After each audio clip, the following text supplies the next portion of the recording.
Rosalinda.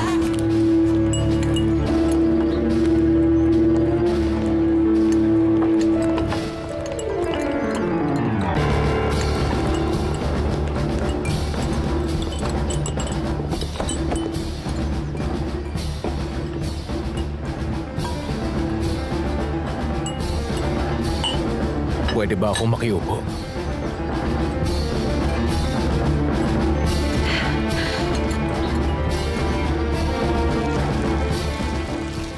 Napakahangal ko talaga.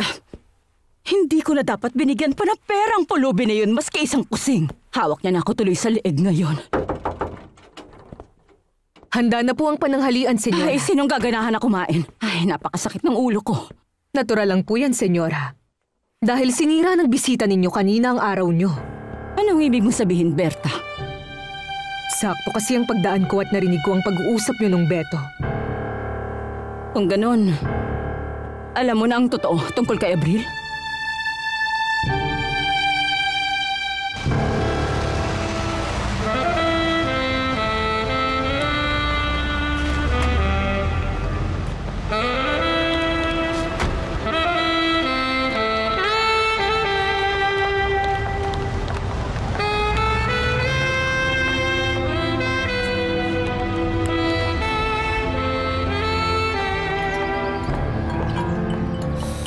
Baka iniisip mong ang lakas ng loob kong lapitan ka.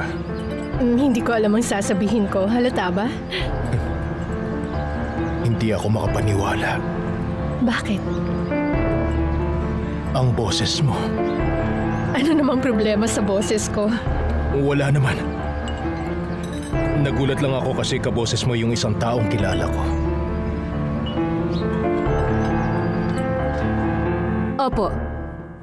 Alam ko na ang totoo tungkol kay Abril, senyora.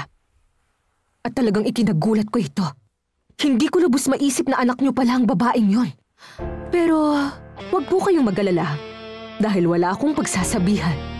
Salamat sa pagtatago mo ng sekreto ko, Berta. Meron pa rin pala akong pwedeng pagkatiwalaan. Maaasahan niyo po ako.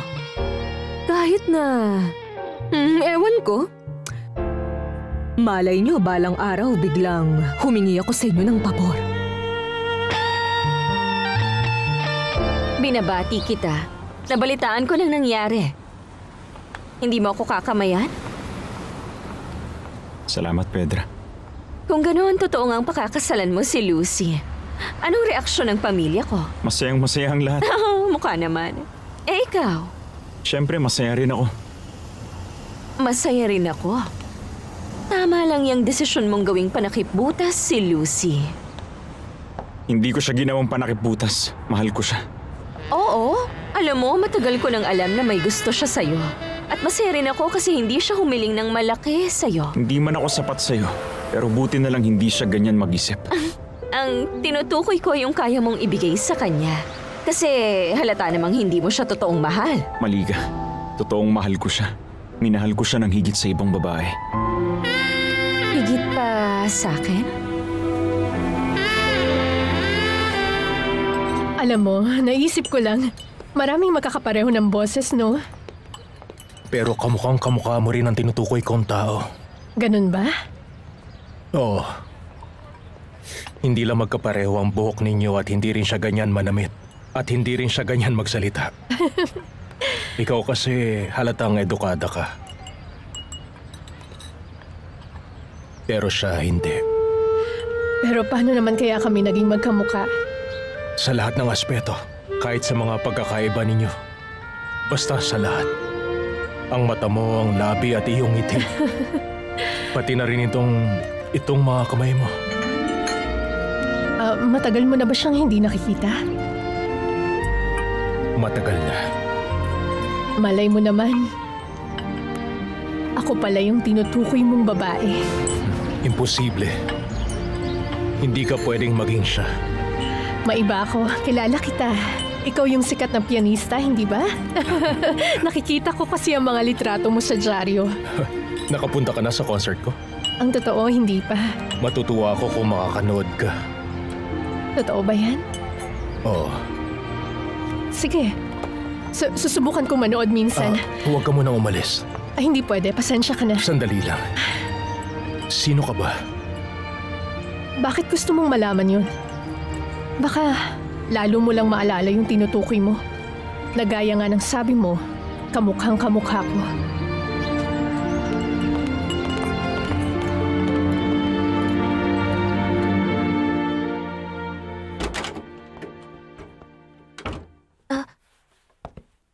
Nagbuburda na lang ako kasi wala akong magawa. Ikaw pala ang anak ni Valeria Altamirano. Paano mo nalaman yun? Sinabi niya ba sa'yo? Alam ko lahat ng nangyayari dito. Itinago ka niya ng matagal na panahon. At pinatira ka niya rito sa mansyon bilang katulong hanggang sa puwersahin siya ni Fernando Jose na itrato ka niya ng maayos. Pero sigurado akong hindi ka mahal ng mama mo. Tama at hindi niya ako kayang mahalin. Kaya pag naikasal ako kay Beto, lalayo ako rito. Pero sa tingin ko magkaiba kayo ng gustong mangyari ng mapapangasawa mo, Abril. Gusto kanyang mapangasawa para dito siya tumira sa mansyon ng mga Altamirano. Napagtanto ko nang hindi kita mahal. Huwag mong sabihin yan. Pinaniwala ko ang sarili ko. Ay, ano ka ba naman, Anibal? Okay, sangayon na ako sa sinabi mong seryoso ka nga sa kapatid ko. Pero gusto ko pa rin malaman mo kung anong mangyayari kapag inagaw kita sa kanya. Hindi ko ihilingin sa'yo yan. Paano kung hiniling ko sa'yo? Huwag mo nang subukan. Hindi mo na ako mauutok. Sigurado ka? Wala na akong nararamdaman pag tinitingnan kita. Para sa akin, kapamilya na lang kita. Ipag ko. Hindi ko ipagpapalit ang ngiti ni Lucy sa kahit anong pang-aakit mo sa akin. Siya lang ang makakapagpasaya sa akin. At katulad mo, magiging masaya na rin ako.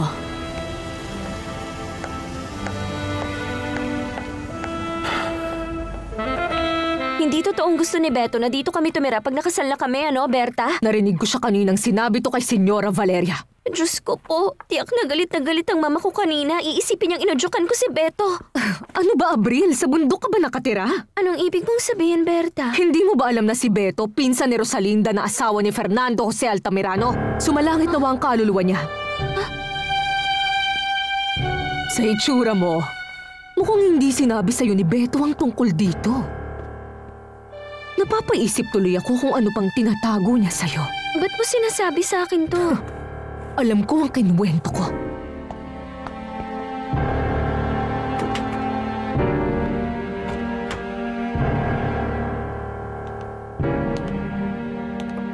Sa oras na dito na tumira si Beto sa mansyon, magsisimula ng totoong kalbaryo ni Valeria Altamirano.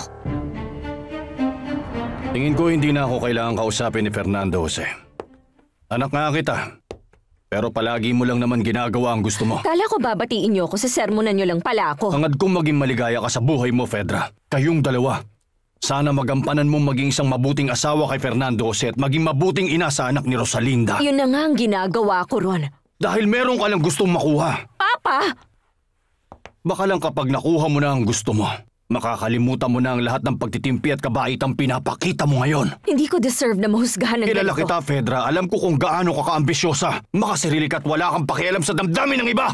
Pero... Si Fernando Jose ay masyadong sentimental at mapagmahal. At ang tanging tulad lang ni Rosalinda ang kaya siyang paligayahin. Pero ikaw hindi mo yun kayang gawin. At kahit kailan hindi mo yun mapapantayan. Huwag niyo nang babanggitin si Rosalinda.